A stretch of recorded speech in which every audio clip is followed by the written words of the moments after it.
우리는 이 시편 119편의 저자가 누구인지 정확하게 알 수 없습니다. 그러나 우리가 분명히 알 수 있는 한 가지는 이 시편 기자가 얼마나 하나님의 말씀을 사랑하는가 하는 것입니다. 하나님의 말씀을 얼마나 사랑하는가. 우리가 성경책으로요 97절 말씀을 한번 같이 볼까요? 97절 말씀입니다.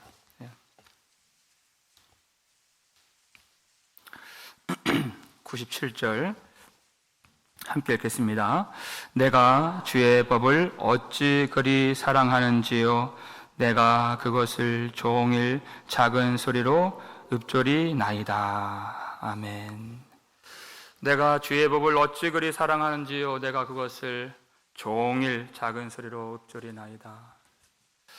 여러분, 요사이에 아주 심각한 문제가 하나 있다면 사람들이 너무 스마트폰에 중독되어 있다는 것입니다. 아침에 눈 뜨자마자 손에 쥐고 그리고 밤늦게 잠자리에 들기까지 대부분의 시간 거기서 눈을 떼지 않고 하루 종일 그것만 쳐다보고 있는 그런 사람이 있는가 하면 여러분, 이 시편 기자를 보십시오.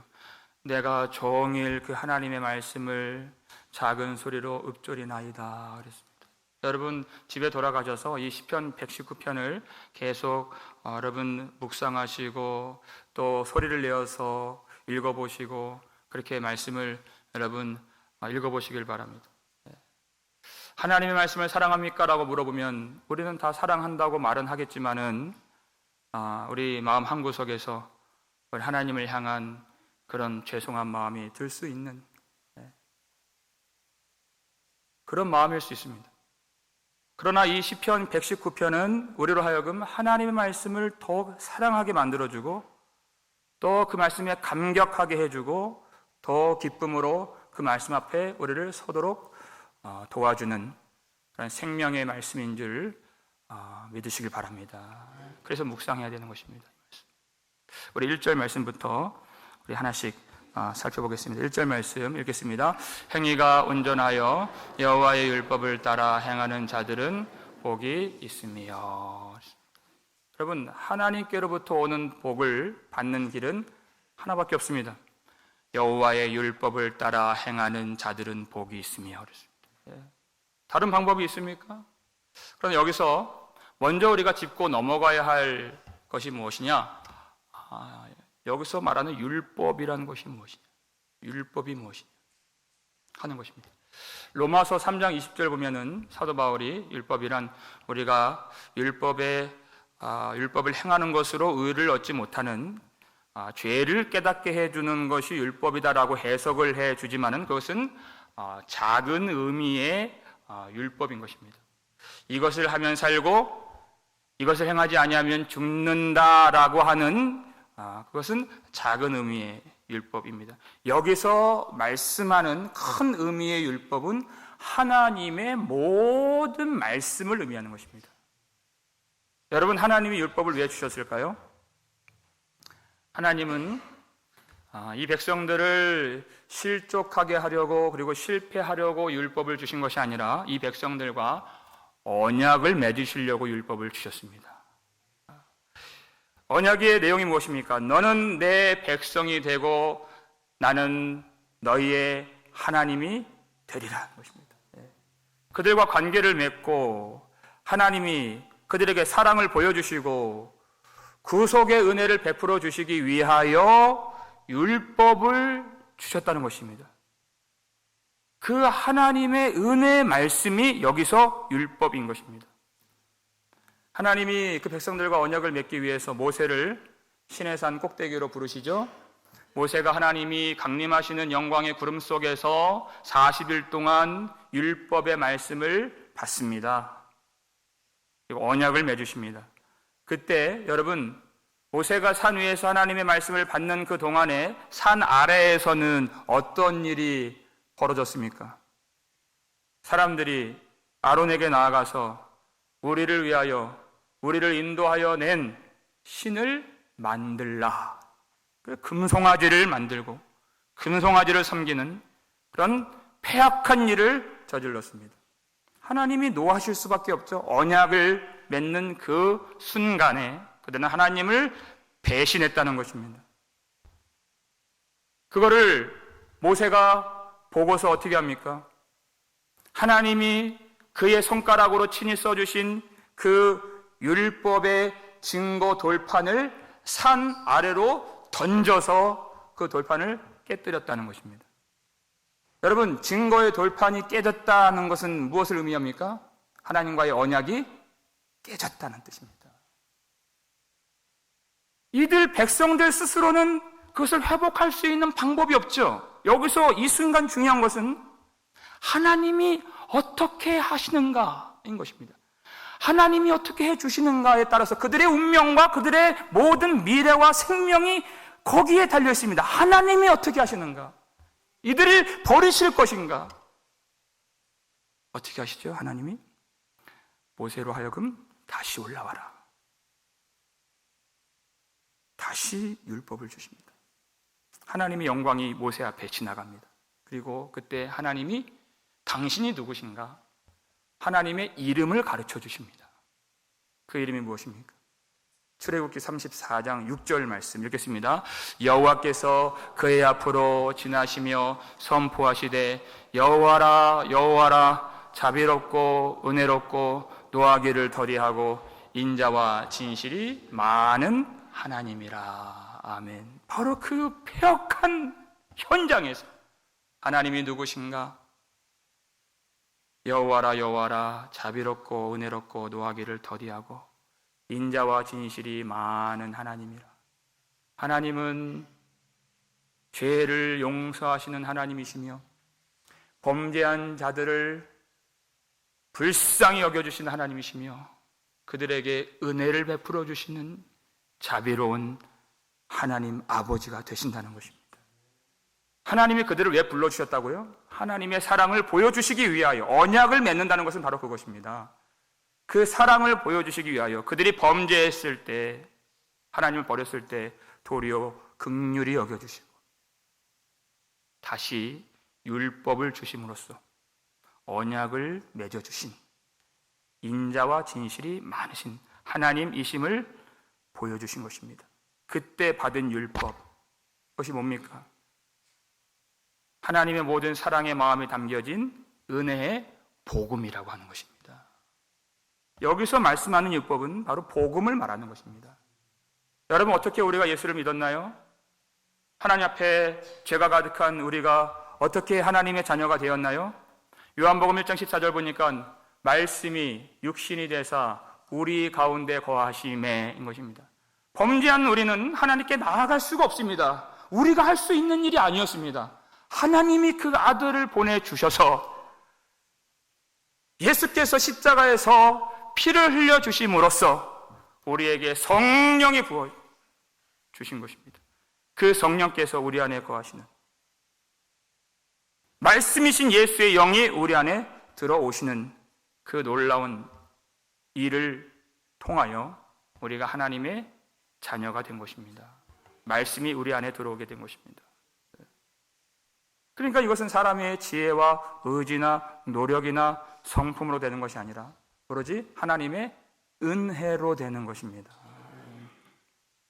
그래서 여기서 율법을 행하는 자라는 것은 억지로 그가 기계적으로 율법적으로 말씀을 지켜 행한다는 의미가 아니라 예수 그리스도 안에서 우리에게 놀라운 은혜를 베풀어 주신 하나님의 은혜를 힘입어 하나님이 주신 모든 말씀과 복음에 합당한 삶을 사는 사람을 의미하는 것입니다. 우리가 말씀에 순종해서 하나님의 복을 따내는 것이 아니라 이미 예수 그리스도 안에서 하늘에 속한 모든 신령한 복을 받은 자로서, 복을 받은 자로서 말씀을 향한 열망이 있고 말씀을 지키고자 하는 소원이 있어서 하나님을 사랑하는 자가 된 것입니다. 그게 바로 율법을 행하는 자의 의미인 것입니다. 하나님을 사랑하는 자. 2절 말씀 볼까요? 그 말씀이 여기 나와 있습니다. 읽겠습니다. 여호와의 증거들을 지키고 전심으로 여호와를 구하는 자는 복이 있도다. 아멘. 여기서 여호와의 증거들을 지키는 것과 전심으로 여호와를 구하는 것이 동일한 것으로 여기 나타나 있습니다. 왜 말씀을 지켜야 되겠습니까? 그것이 여호와를 사랑하는 것이기 때문에, 하나님을 구하는 것이기 때문에. 여러분, 하나님의 가장 큰 소원이 무엇입니까? 그 아들을 버릴 정도로 소원하시고 기대하신 바가 무엇입니까? 왜 우리를 부르시고 왜 우리에게 은혜를 베풀어 주신 것입니까? 목적하신 일이 무엇입니까? 우리가 하나님을 사랑하는 것입니다. 마음을 다하여 뜻을 다하여 하나님을 사랑하는 것, 그것이 하나님의 소원인데 그것은 하나님밖에 못하시는 일입니다. 우리는 못하는 일입니다. 하나님이 독생자 아들을 이 땅에 보내시고 그를 죽음에 넘겨주심으로써, 우리를 대신한 화목제물로 삼아주심으로써 하나님의 사랑이 무엇인가를 우리에게 보여주셨고, 하나님의 사랑을 물같이 우리 마음에 부어주신 것입니다. 하나님이 하신 일입니다. 그러니까 복이라고 하는 것은 우리가 말씀을 열심히 순종해서 복을 쟁취하는 것이 아니라, 우리가 우리 속에 예수의 영이 임하여 하나님을 전심으로 구하고 하나님을 사랑하는 우리 자신이라면 이미 놀라운 복을 받은 자인 것입니다. 하나님을 사랑하는 상태, 그게 바로 복인 것입니다. 세상 사람들이 말하는 복, 남들보다 조금 더 부유하게 살고 편하게 사는, 있으면 아주 좋고 없어도 그렇게 큰 문제가 되지 않는 그것이 복이 아니라, 성경에서 말씀하는 복은 생명의 복을 말하는 것입니다. 절대 없으면 안 되는, 반드시 받아야 되는 그 생명의 복, 예수 그리스도를 말하는 것입니다. 그 복을 받은 자는 반드시 증거가 나타난다, 드러난다는 것입니다. 그게 3절에 나와 있습니다. 3절 말씀 읽겠습니다. 참으로 그들은 불의를 행하지 아니하고 주의 도를 행하는도다. 아멘. 이 행하다라는 말이 반복이 되고 있습니다. 우리가 의를 얻게 된 것은 율법을 행함으로가 아니라 예수를 믿음으로 의를 얻게 된 것입니다. 그렇다고 해서 우리가 행함을 버리겠습니까? 행하는 것이 필요 없습니까? 라고 하지 않는다는 것입니다. 반드시 행함이 필요합니다. 언제 필요합니까? 우리가 진정한 예수를 믿는 사람인가가 그 행함을 통해서 나타난다. 그것이 없으면 귀신의 믿음이다. 그렇게 야고보 사도가 가르쳐줬죠. 죽은 믿음이다, 이렇게 가르쳐줬어요. 행함으로 구원을 받는 것은 아니지만 믿음이 있다면 반드시 행함이 따라오는, 영혼과 몸이 하나인 것처럼 믿음과 행함이 한 몸과 같다, 이렇게 되어 있습니다. 반드시 나타나게 되어 있습니다. 우리의 삶으로, 우리의 시간으로, 여러분의 그 대화 속의 말과 시선과 표정과 열망과 기도와 소원과 모든 생활 속에서 내가 주님을 사랑하는 사람인가가 드러나게 되어 있다는 것입니다. 들통나게 되어 있다. 그러니까 우리의 삶을 보면 나하고 가까이 있는 사람이 대부분 압니다. 내가 무엇을 좋아하는지. 내 아내가 내가 무엇을 좋아하는지 알고, 내 남편이 내가 무엇을 좋아하는지 알고, 어린 자녀가 있다면 여러분 집에 가서 물어보십시오. 아빠가 뭘 좋아하는 사람 같으니? 목사가 물어봤는데 거기서 예수님이 나오지 않으면 아주 곤란한, 물어보십시오. 대본에 고민 없이 얘기하는 그것이 바로 여러분 자신인 것입니다. 반드시 들통이 납니다. 창세기 26장 보면 이삭이 기근이 와서 남쪽에 있는 블레셋 땅에 있는 그랄로 들어가는 내용이 나옵니다. 그런데 그 이삭의 아내 리브가가 아주 힘이 아리따운 여인이라고 되어 있죠.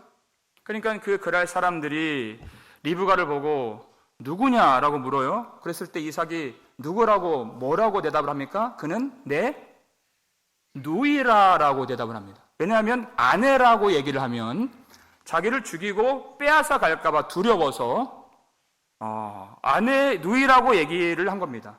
이 아내를 빼앗길지언정 목숨만을 지키려고 그렇게 거짓말로 한 것이죠. 그런데 들통이 나죠? 어떻게 들통이 나나요? 창세기 26장 8절 말씀입니다.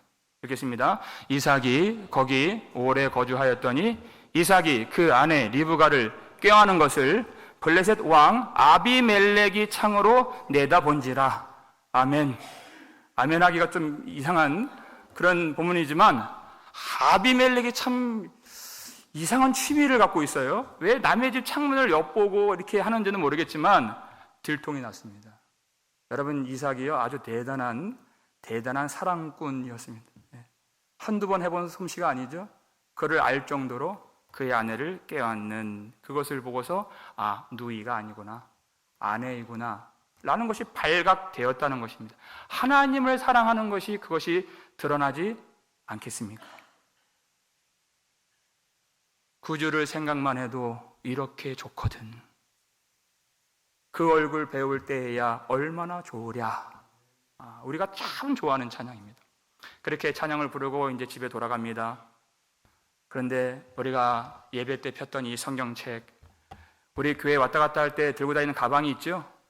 그 가방 속에 탁 성경책을 모셔두고서 일주일 내내 한 번도 밖으로 나오지 않는, 뭐 한두 주야 바빠서 그럴 수 있다 치더라도 여러분, 이스라엘 백성들이 오늘이라 일컫는 날을 몇 년 보냈다고요? 40년 보냈습니다. 그렇게 1년이 가고 2년이 가고 한 번도 그 가방 속에서 나오지 않는다면야 어찌 그가 예수님을 사랑하는 사람이라고 누가 말할 수 있겠습니까? 그럴 수는 없는 것입니다. 여러분, 억지로 성경을 펴서 예배를 드리라 이런 말씀을 하는 것이 아닙니다. 하나님이 우리를 위해서 하신 일이 무엇인가를 알면, 그 복음을 알면 우리는 그렇게 살 수가 없다는 것입니다. 4절 말씀이죠. 읽겠습니다. 주께서 명령하사 주의 법도를 잘 지키게 하셨나이다. 아멘. 우리가 마음도 없고 소원도 없는데 억지로 성경을 펴서, 물론 그것도 은혜가 될 때도 많이 있지만은 여러분, 그것이 본질이 아닙니다. 어떻게 하나님을 섬기고 어떻게 주의 법도를 잘 지키는 사람이 되었습니까? 주께서 명령하사 주의 법도를 잘 지키게 하셨나이다 라는 것입니다. 사람의 일이 아니라 그것은 주님의 일이요 하나님이 하신 놀라운 은혜라는 것입니다.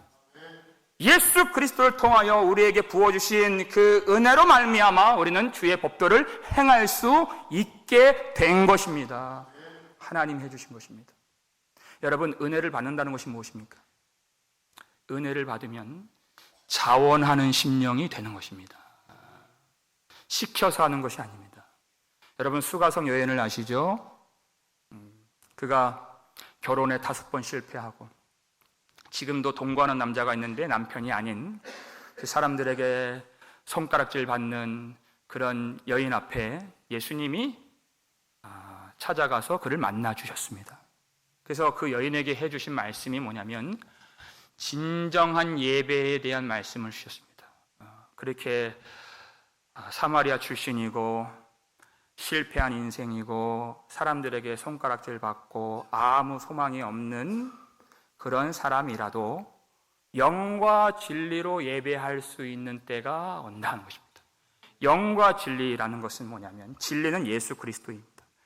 예수 그리스도의 십자가로 말미암아, 영은 성령입니다. 성령으로 예배하는 자를 하나님이 찾으시느니라. 예수 그리스도를 간절히 의지하여, 내가 실패했고 내가 아무것도 아닌 것이 다 드러났지만 예수를 간절히 의지하여 성령을 통하여 예배하는 모든 자들의 그 예배를 하나님이 받아주신다는 것입니다. 무슨 뜻입니까? 너도 구원을 받을 수 있느니라, 그 뜻이에요. 그 은혜가 그 여인 마음속에 파고 들어가는 것이. 그랬더니 이 여인이 어떻게 합니까? 자기의 물동이를 버려두고 그렇게 만나고 싶지 않았던 그 사람들이 있는 동네로 들어가서 와 보라 그리스도가 아니냐라고 예수님을 선포하는 것입니다. 시켜서 하는 것이 아닙니다. 자원하는 심령, 구속의 감격이 마음에 밀려와서 그렇게 하지 않을 수가 없는 것입니다. 여러분, 그래서 제가 요즘에 매일같이 기도하는 기도 제목은 바로 이것입니다. 하나님, 우리가 예배를 드릴 때, 그리고 제가 말씀을 전할 때 하나님의 성령의 역사가 일어나게 하여 주시옵소서. 제가 열심히 준비하고 열심히 잘 전하는 그것으로는 안 됩니다. 하나님의 성령이 나타나 주시고 하나님께서 이 말씀을 통하여 예배 가운데 임재하여 주시는 성령의 역사가 일어나게 하여 주시옵소서. 그 은혜가 있어야 우리는 자원하는 심령으로 주님의 길을 걸어갈 수 있기 때문인 것입니다. 여러분, 목사만 이렇게 기도하나요? 이건 저만 그렇게 기도해야 할 내용인가요? 그렇지 않습니다. 우리 모두가 그렇게 구해야 할 내용인 것입니다. 5절 말씀 보세요. 그 기도가 나와 있습니다. 읽겠습니다. 내 길을 굳게 정하사 주의 율례를 지키게 하소서. 아멘. 여러분, 이 시편 기자 보세요. 내가 잘 지켰습니다. 내가 잘 살았습니다. 내가 순종하며 사는 사람입니다. 라는 그런 자랑이 아닙니다. 하나님, 내 힘으로 할 수 있는 것이 아닙니다. 내 길을 굳게 정하사 주의 율례를 지키게 하소서. 자신이 얼마나 연약한 사람인가. 여러분, 겉으로 볼 때는 이 사람이 참 성령 충만한 사람처럼 보입니다. 물론 맞습니다. 그러나 동시에 얼마나 자신이 연약한 사람인가. 여러분, 이 시편 119편이요 176절까지 있는 아주 긴 성경입니다. 하나님의 은혜의 말씀을 찬양하는 동시에 아주 여러 본문 속에 하나님께 간절히 간구하는 기도가 들어있는 말씀인 것입니다. 찬양하며 기도하고 기도하며 찬양하는. 여러분, 특별히 여러분 25절 말씀 보실까요? 25절 말씀입니다. 함께 읽겠습니다. 내 영혼이 진토에 붙어 싸우니 주의 말씀대로 나를 살아나게 하소서. 아멘. 사람들이 볼 때에는 참 믿음 좋은 사람이다. 성령 충만한 사람이다. 그렇게 보는 사람이지만 자기 자신은 알죠. 하나님 앞에 서 있는 자기 자신의 그 가난함과 가련함을 정직하게 고백하지 않을 수가 없는 것입니다. 내 영혼이 진토에 붙어 싸우니 주여 나를 살려 주옵소서. 이 말씀대로 나를 살아나게 하여 주시옵소서. 우리가 항상 경험하는 것입니다. 예배 가운데 은혜 받은 적이 없습니까? 그렇지 않습니다. 은혜로 충만하여서 하나님이 믿음을 세워주시고 이 세상 두려울 것이 없게 우리를 회복시켜 주시는 하나님을 만나는 그 경험이 있는 예배를 드릴 때가 우리는 많이 있었습니다. 그리고 가정에 돌아갑니다. 삶의 현장으로 돌아갑니다.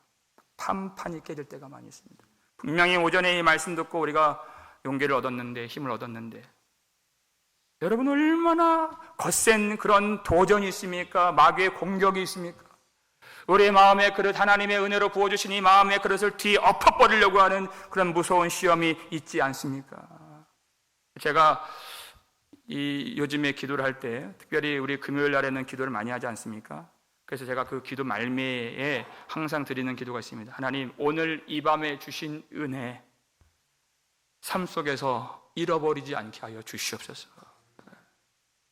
하나님, 내가 무엇을 목도하든지 하나님, 내가 실망하지 않게 하여 주시옵소서. 누구 와도 갈등하지 않게 하여 주옵소서. 하나님, 실족하지 않게 하여 주옵소서. 그리고 내가 누군가를 실족하게 하지 않게 하여 주옵소서. 이 기도가 필요한 것입니다. 네. 여러분, 우리는 이 복음의 갑주를 입고 성령의 검으로 무장해서 주님 앞에서 항상 싸워야 하는 영적 전쟁의 삶을 살고 있는 것입니다. 예배든 우리의 삶이든 항상 영적인 기도를 올릴 수밖에 없는, 하나님이 도와주시지 아니하시면 살 수가 없는 그런 우리의 삶이기 때문에, 하나님, 내가 이 길을 걸어갈 때 하나님 나의 발걸음을 굳게 지켜주시고 이 길을 굳건하게 해 주시사 주의 율례를 지키게 하여 주시옵소서. 하나님 앞에서 말씀으로 순종하는 사람은 자신의 약함을 고백하지 않을 수가 없고 하나님께 매달리지 않을 수가 없는 것입니다. 기도하지 않을 수가 없는 것입니다. 왜 이 율례를 지키게 해달라고 간절히 기도합니까? 왜 중요합니까? 이것이 6절 말씀 보실까요? 읽겠습니다. 내가 주의 모든 계명에 주의할 때에는 부끄럽지 아니하리이다. 그랬어요. 내가 주의 모든 계명을 주의할 때에는 부끄럽지 아니하리이다. 여러분, 지금은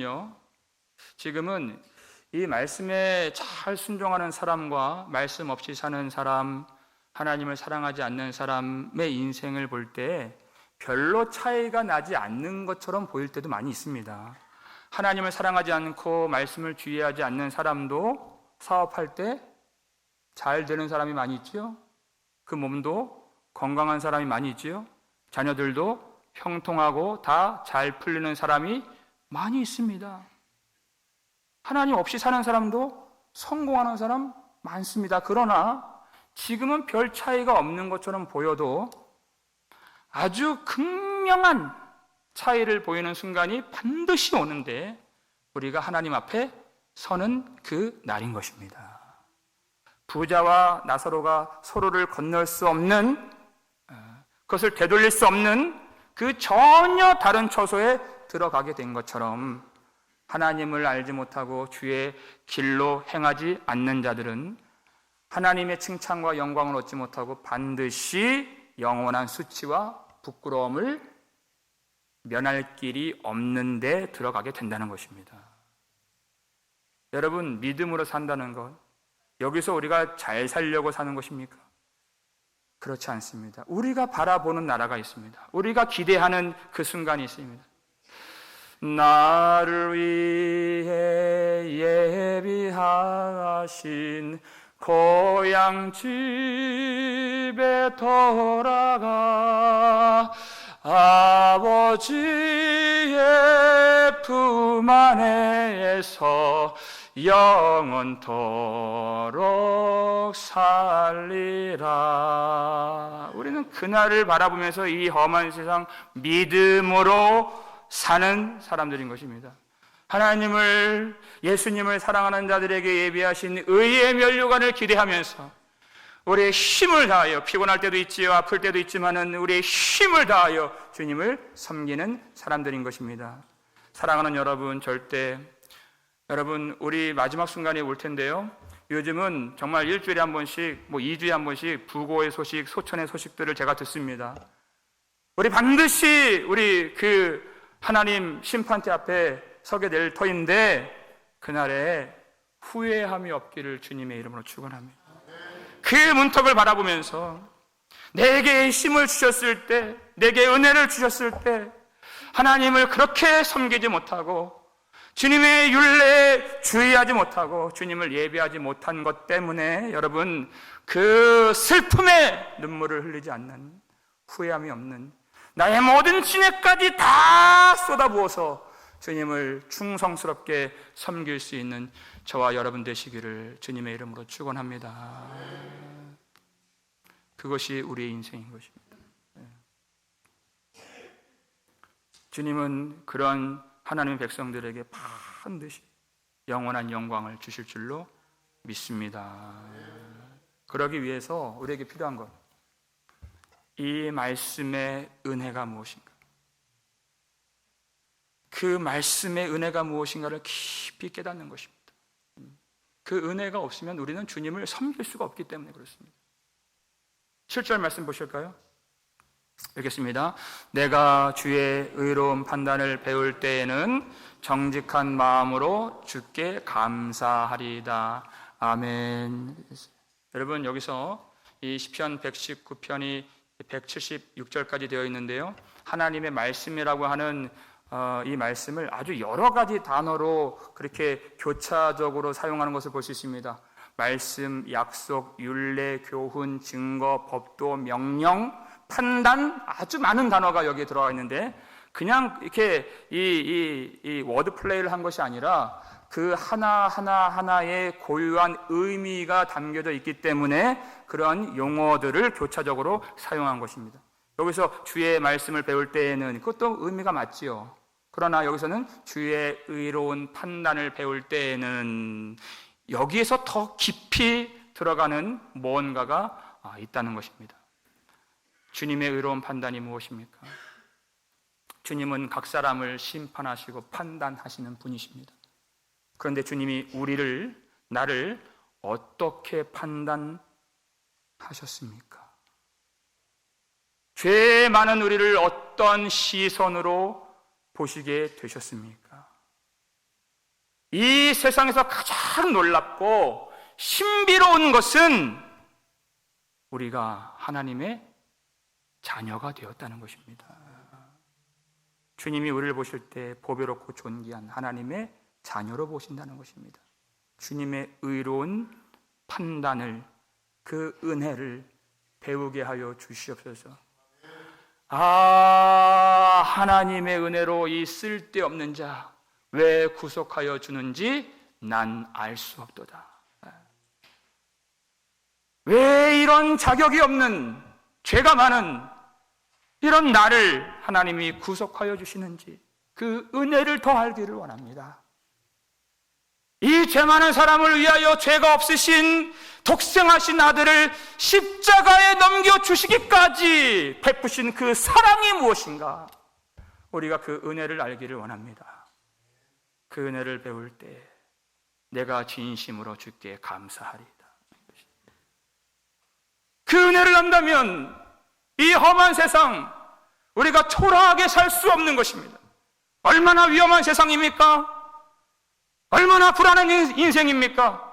한순간에 내가 이제까지 다 모았던 재산들 잃어버릴 수 있는 위태로운 인생이며, 내가 사랑하고 아끼는 가족을 한순간에 다 잃어버릴 수 있는 그런 어려운 우리의 삶의 현장에서 예수 그리스도 안에 있는 하나님의 사랑은 이 세상 어떤 피조물로, 어떤 권세로 빼앗기지 않는다는 것을 알기 때문에, 확신하기 때문에 우리는 이 어려운 험한 세상 능력 있게 담대하게 두려움 없이 살 수 있는 줄 믿으시길 바랍니다.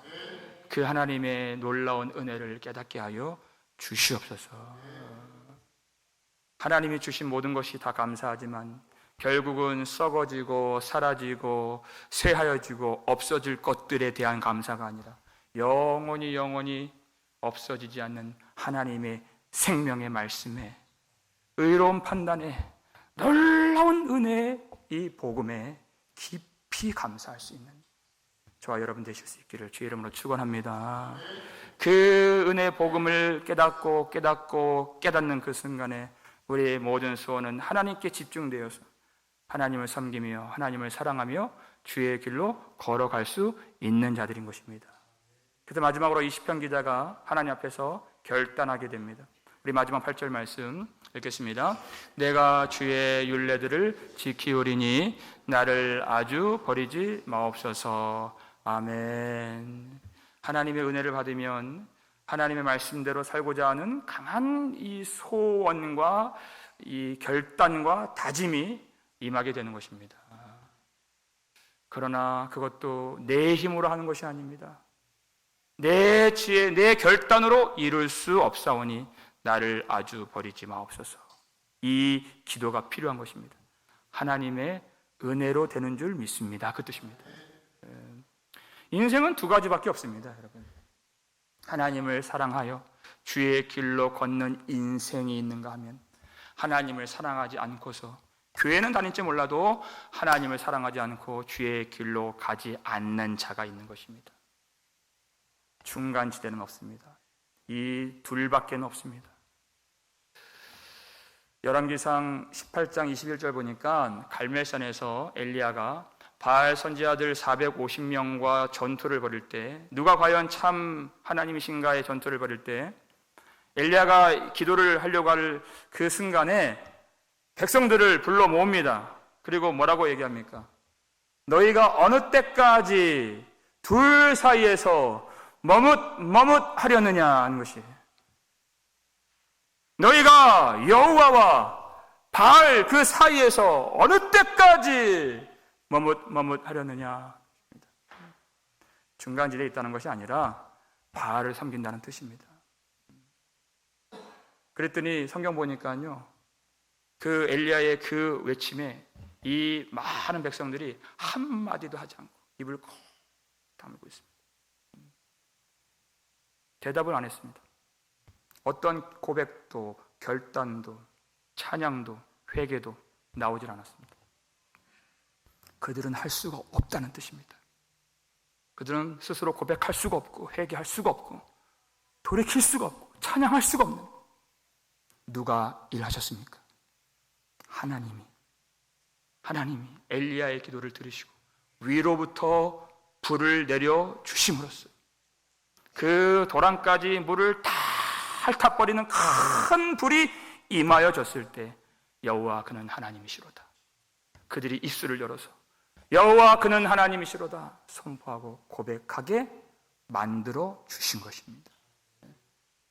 그러니까 여러분, 우리가 결단할 때 우리의 힘을 할 수 있나요? 그럴 수 없습니다. 주여 나를 아주 버리지 마옵소서. 우리가 이제까지 살아온 것도 주님의 은혜로 살았습니다. 앞으로의 우리 인생 주님의 은혜가 더욱 필요합니다. 나를 버리지 마옵소서. 여러분, 우리가 이 말씀을 이해할 때 구원에 대하여 다 끝난 문제로 그렇게 여러분 오해하지 않기를 바랍니다. 우리에게 여러분 시험이 없습니까? 신앙에 방황이 없습니까? 그렇지 않습니다. 마귀의 공격이 없습니까? 그렇지 않습니다. 우리는 많이 넘어지는 연약한 사람들인 것입니다. 주여 그때에도 우리를 도와주시고 나를 아주 버리지 마옵소서. 나의 모든 생명과 구원과 이 말씀의 성취와 영광이 내게 달려있지 아니하고 오직 우리 아버지의 은혜에 달려 있는 줄 믿습니다. 그 믿음을 가지고 하나님 앞에 간절히 간구하는 모든 주의 백성들 심령 가운데 하나님이 이 아침에 놀라운 은혜를 부어주실 줄로 믿습니다. 그 은혜를 힘입어서 더욱더 주님을 사랑하고 이전보다 예수님을 더욱 사랑하여 우리 주님이 가신 길, 우리에게 명령하신 그 길로 힘있게 담대하게 항상 승리하며 나아가는 저와 여러분 되시기를 주님의 이름으로 축원합니다.